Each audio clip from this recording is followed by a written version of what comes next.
할렐루야. 거룩한 주일에 하나님의 전에 나와 예배하러 나오신 우리 성도님들 모두를 우리 주님이 축복하여 주시고 환영하여 주시는 줄 믿습니다. 하나님께 예배하는 우리를 하나님 기뻐하시고 또 기억하시고 우리에게 큰 은혜를 더하여 주실 줄 믿습니다. 이번 주 금요일부터 다음 주 월요일까지는 설 연휴 기간입니다. 여러분 설 연휴 잘 보내시고 가정에 주님의 은혜가 충만하시길 기도드립니다. 설 연휴 기간에 주일이 끼어 있는데요. 오는 주일에는 온 가족이 다 함께 예배 드릴 수 있기를 바랍니다. 그래서 오는 주일은 오전 9시 예배는 드리지 않고 11시 예배만 드리도록 하겠습니다. 오늘 본문은 예수님의 두 제자인 베드로와 요한이 성전에 올라갔다가 성전문에서 구걸하는 지체 장애인을 치유하는 이야기입니다. 1절입니다. 제9시 기도 시간에 베드로와 요한이 성전에 올라갈세. 제9시 기도 시간, 우리 시간으로 하려면 더하기 6을 하시면 됩니다. 그러면 오후 3시가 되는데요. 오후 3시는 유대교회 오후 기도 시간입니다. 민수기 28장 3절로 5절에 나오는 말씀대로 이스라엘은 아침에 한 번 그리고 저녁에 한 번 희생 제사를 드려야 했습니다. 이 오후 3시가 바로 저녁 희생 제사 시간이었고요. 다르게 표현하면 오후 기도 시간이었던 겁니다. 어떤 목회자분들이 베드로와 요한이 개인적으로 시간을 정해가지고 성전에 기도하러 갔다고 그러면서 시간을 이렇게 정해가지고 기도해야 된다라고 말씀을 하고 있는데요. 그렇지 않고요. 유대교 저녁 기도 시간에 많은 유대인들이 이 기도 시간에 참석하는 것처럼 베드로와 요한도 공식적인 기도 시간에 함께 참석을 했던 것입니다. 2절입니다.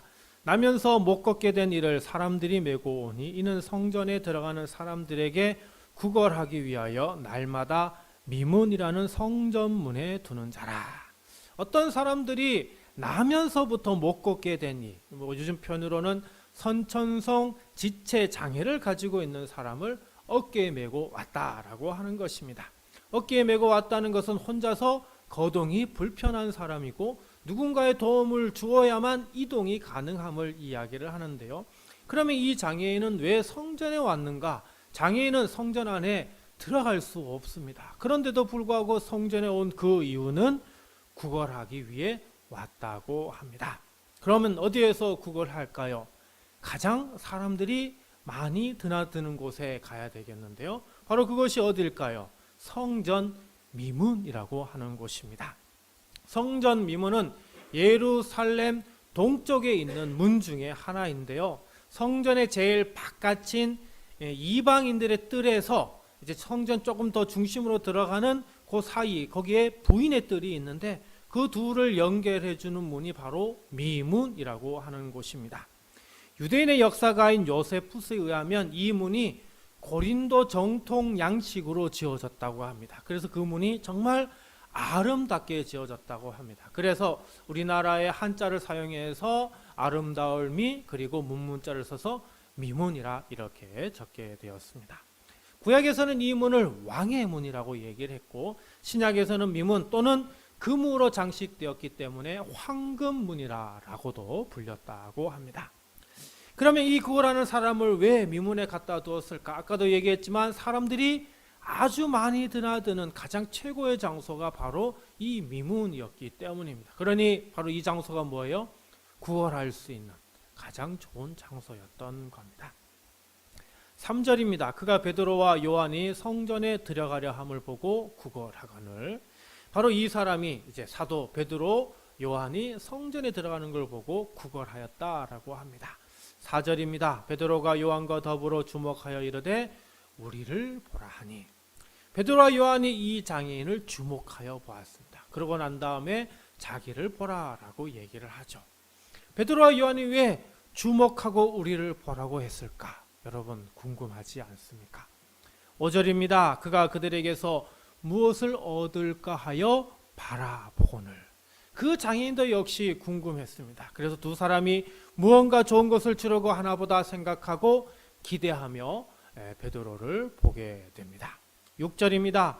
베드로가 이르되 은과 금은 내게 없거니와 내게 있는 이것을 내게 주노니 나사렛 예수 그리스도의 이름으로 일어나 걸으라 하고, 전혀 생각하지 못한 말을 합니다. 아마 모든 사람들이 전혀 상상할 수 없었던 그 말을 베드로가 하고 있습니다. 제대로 걷지 못해 사람들의 어깨에 매어서 성전에 내어진 그 사람에게 지금 뭐라고요? 일어나 걸으라 말하고 있는 것입니다. 그러면서 7절입니다. 오른손을 잡아 일으키니 발과 발목이 곧 힘을 얻고, 베드로가 그 장애인의 오른손을 잡아 일으키더니 그 사람의 발과 발목에 힘이 얻어졌다라고 얘기합니다.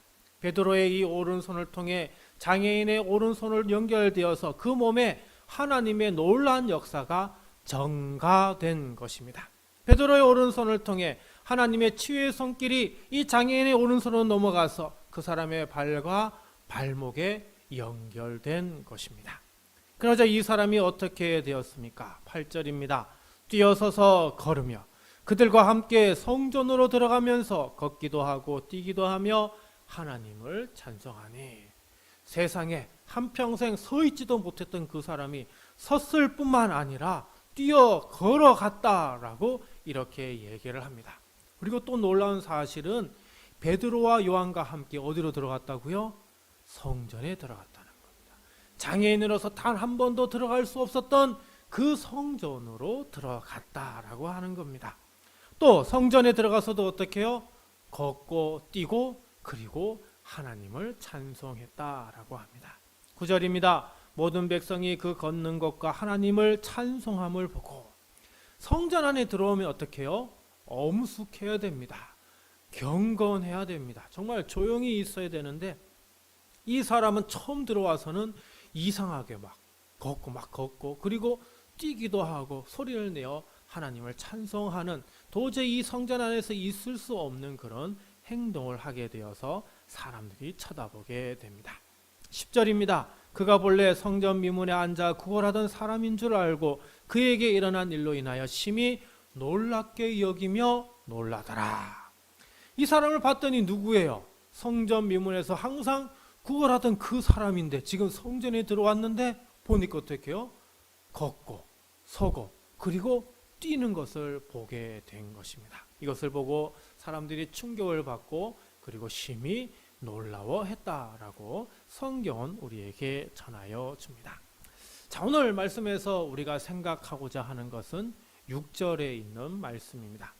베드로가 장애인에게 얘기했던 바로 그 말, 내게 있는 이것입니다. 내게 있는 이것은 우리 모두가 다 가지고 있는 것이죠. 내게 있는 이것은 우리가 가장 소중하게 여기는 것입니다. 내가 살아가는 데 있어서 이것은 절대적으로 놓을 수 없는, 절대적으로 버릴 수 없는, 절대적으로 의존하고 붙들 수밖에 없는 것을 이야기를 하고 있습니다. 이 내게 있는 것은 모든 사람들이 다 가지고 있지만 모든 사람들이 동일하게 똑같은 것을 가지고 있지는 않습니다. 각자 내게 있는 것이 서로 다르지요. 우리 인생은 모두 이렇게 서로 다른 중요한 것을 가지고 한평생 가장 소중하게 여기며 살아가고 있습니다. 사랑하는 성도 여러분, 여러분은 여러분에게 있어서 가장 소중한 이것은 무엇입니까? 이것은 과연 여러분에게 얼마나 중요하고 값어치 있는 것입니까? 이것은 정말 우리에게 필요한 선한 것입니까? 아니면 악한 것입니까? 과연 이것은 우리에게 정말 필요한 것이고 없어서는 아니 되는 것입니까? 지금 우리가 소유하고 있는 이것이 정말 여러분에게는 어떤 것입니까? 이 시간이 오늘 여러분들이 이것을 깊이 생각할 수 있는 시간이 되길 바랍니다. 오늘 성경 구절을 통해 두 사람이 가지고 있던 이것에 대해 생각해 보고자 하는데요. 하나님의 기쁘신 은혜가 있길 간절히 바랍니다. 첫 번째로 성전 미문에 앉아 구걸하던 장애인에게 있는 이것은 무엇이었을까? 2절입니다. 나면서 못 걷게 된 이를 사람들이 메고 오니 이는 성전에 들어가는 사람들에게 구걸하기 위하여 날마다 미문이라는 성전문에 두는 자라. 성전 미문에 앉아 구걸하던 이 장애인, 이 장애인에게 있어서 가장 중요한 이것은 무엇이었을까요? 그것은 바로 먹고 사는 문제였습니다. 먹고 사는 문제는 모든 사람이 고민하는 문제인데 특히 이 장애인에게도 역시 마찬가지로 아주 중요한 문제였습니다. 왜냐하면 다른 사람들은 그래도 먹고 살기 위해서 어떤 일을 할 수가 있는데 지체장애인, 아무것도 자기 혼자 힘으로 이동할 수도 없는 자기가 어떤 일을 하기에는 상당한 제약을 받고 있었기 때문입니다. 그래서 이 장애인이 할 수 있는 가장 최고의 방법은 무엇이었습니까? 구걸하는 일이었습니다. 구걸은 남에게 돈이나 물건, 먹을 것 따위를 거저 달라고 비는 것을 이야기를 합니다. 요즘도 있는지 모르지만은 그 각 지역의 시외 버스 터미널에 가게 되면 항상 장애인이 있습니다. 걷지도 못하는 장애인이 구루마에 자기 몸을 싣고는 이동을 하면서 사람들에게 구걸하는 그 모습을 저는 종종 보았습니다. 왜냐하면 이들이 할 수 있는 일이 바로 뭐예요? 구걸하는 일 밖에 없었기 때문입니다. 3절입니다. 그가 베드로와 요한이 성전에 들어가려 함을 보고 구걸하거늘. 자, 이 장애인은 베드로와 요한이 성전에 들어가는 것을 보고 역시 구걸을 하게 됩니다. 당시 베드로는 상당한 아마 유명인이 되었을 겁니다. 불과 얼마 전에 어떻게 해요? 성령의 능력을 임하고 다른 언어로 말을 하게 되었고 그런 가운데서 사람들이 이 놀라운 광경을 보았을 때 그들 앞에 나서서 복음을 전하였고 무려 3,000명이라는 사람들이 세례를 받게 하던 그 장본인이었기 때문입니다. 이 소문을 듣고 이 소식을 알았다면 이 베드로라는 사람이 누구인지 알았을 거고 베드로라는 사람의 얼굴까지도 기억하고 있었을 것입니다. 그런데 이 장애인이 이 사건을 알고 베드로를 알았다면 지금 바로 앞에 나와 있는 베드로를 알고는 그저 이 필요한 것, 자기에게 가장 소중하게 여기는 그저 먹을 수 있는 어떤 무언가를 구걸하지는 않았을 것입니다. 여러분, 성전은 어떤 곳이죠? 성전은 하나님이 계신 곳입니다. 하나님이 계신 성전은 하나님께서 우리와 만나는 장소입니다. 또한 성전에서 하나님은 우리에게 말씀을 주시고 또한 우리에게 은혜를 베풀어 주십니다. 그런데 성전에 앉아있던 이 장애인은 하나님을 만나고 하나님의 말씀을 받고 하나님이 주시는 그 은혜에 대해서는 전혀 관심이 없었습니다. 이 장애인은 그저 성전을 등진 채 하나님을 등진 채 그저 사람들에게 구걸할 뿐이었습니다. 너무나 안타까운 모습이죠. 어쩌면 오늘 우리에게도 이 장애인과 같은 모습이 있지는 않을까요? 하나님의 전에 나와 하나님을 섬긴다고 예배하고 하나님의 이름을 부르며 찬양하고 하나님의 말씀에 은혜 받았다라고 하면서 정작 우리는 하나님에게는 관심이 없고 하나님을 등진 채 세상의 도움을 얻으려고 세상을 바라보며 세상에 구걸하고 있지는 않습니까? 우리는 하나님의 성전에 있으면서 하나님께 등을 돌려서는 아니 됩니다. 우리는 하나님을 믿는다면서 하나님께 등 돌려 앉아서 세상을 바라보고 사람을 바라보아서는 아니 됩니다. 오늘날 교회가 왜 욕을 먹을까요? 하나님께 등 돌린 사람들 때문입니다. 하나님께는 전혀 관심이 없고 그저 교회에 나오는 사람에게 관심이 있고 그 사람들의 관계를 통해서 그저 세상에서 잘 먹고 잘 살려고 하기 때문입니다. 우리 교회에는 이런 분이 한 분도 없길 바랍니다. 우리 교회 처음 오셔서 예배를 드리고는 말씀의 은혜를 받았다고 말씀 참 좋다고 하시는 분들 참 많이 만났습니다. 근데 이분들 대다수 한 번 오시고 두 번 다시 오시지 않습니다. 이분들이 왜 오시지 않을까? 우리 교회에 그 사람들이 생각한 만큼의 사람이 없기 때문입니다. 하나님께 대한 기대와 관심이 아니라 교회에 나온 사람에 대한 기대와 관심으로 왔다가 우리 교회 보니까 사람이 별로 없어서 그저 다시 한번 오지 않는 것이요. 1년에 여러 번 전화가 옵니다. 교회에 대해서 몇 가지 물어보죠. 그러면 저는 우리 교회가 성전 중심 그리고 기도 중심의 교회고 그래서 우리 교회 이름도 성도교회라 그렇게 이야기를 해줍니다. 이분들이 빠뜨리지 않고 묻는 것이 뭐냐면 사람들이 얼마나 모여요 라고 하는 질문입니다. 그럼 우리 교회는 사람이 많지 않은 아주 작은 교회입니다 라고 소개를 합니다. 그렇게 전화를 하신 분이 그 오는 주일에 거의 오시지 않습니다. 저는 이런 분들 우리 교회에 안 오셔도 됩니다. 그런 분들한테 제가 다시 연락도 하지 않습니다. 사람에 관심이 있는 그런 사람, 저도 관심이 없고 하나님도 관심이 없으십니다. 하나님께 등진 채 사람을 보러 오는 그런 분들 우리 교회에 전혀 필요하지 않습니다. 저는 우리 교회 등록하시고 예배하는 우리 성도님들 정말 대단하다라고 생각합니다. 왜 이렇게 작은 교회에 열심히 나오시기 때문입니다. 사람에 관심이 있었다면 우리 교회에 안 나오실 겁니다. 사람에 관심이 있는 것이 아니라 하나님에게 관심이 있고 예수님에게 관심이 있기 때문에 이렇게 우리 교회에 나오시는 것 아닙니까? 안 그렇습니까? 그래서 여러분에게 하나님의 크신 은혜가 함께 할 줄 믿습니다. 두 번째로 베드로와 요한에게 있는 이것은 무엇이었을까? 6절입니다.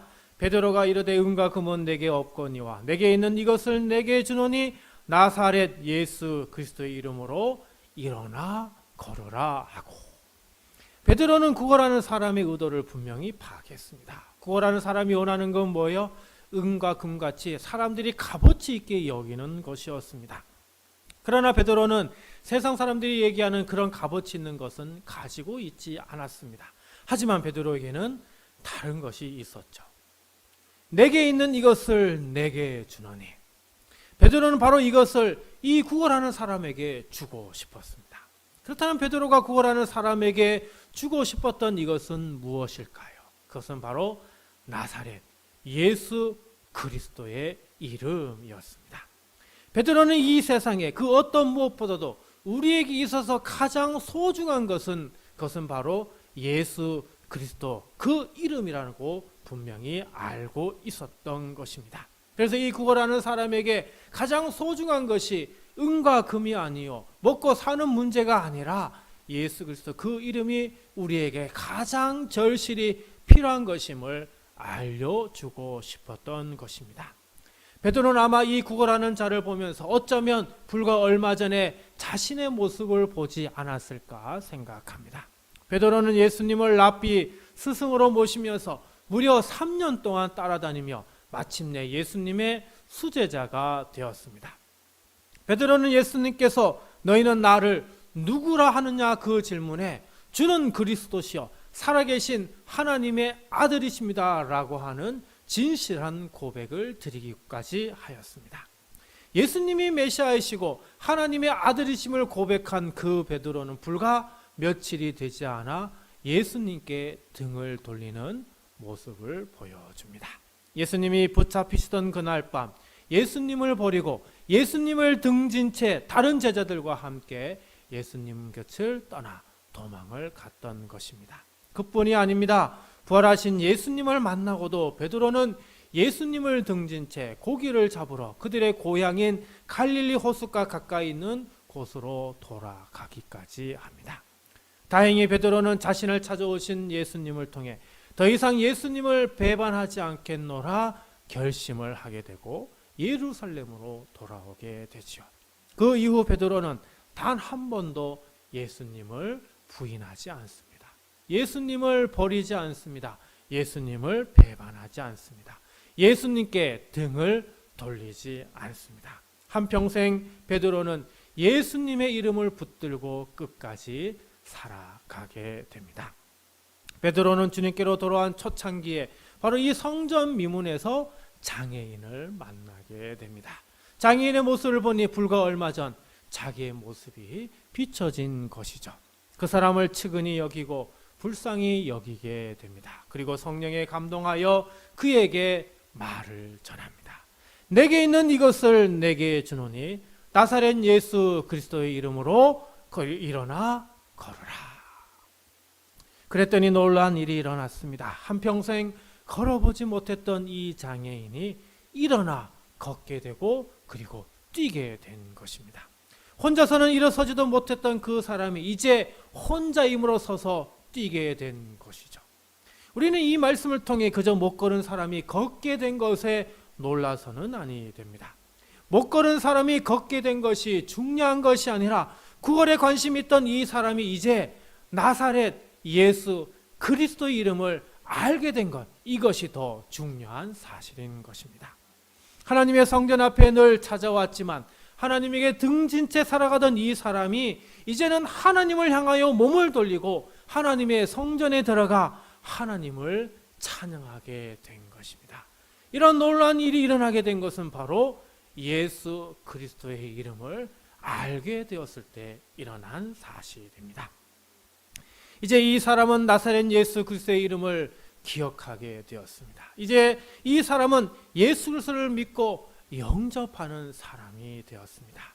이제 이 사람의 마음 안에는 누가 있게 되었을까요?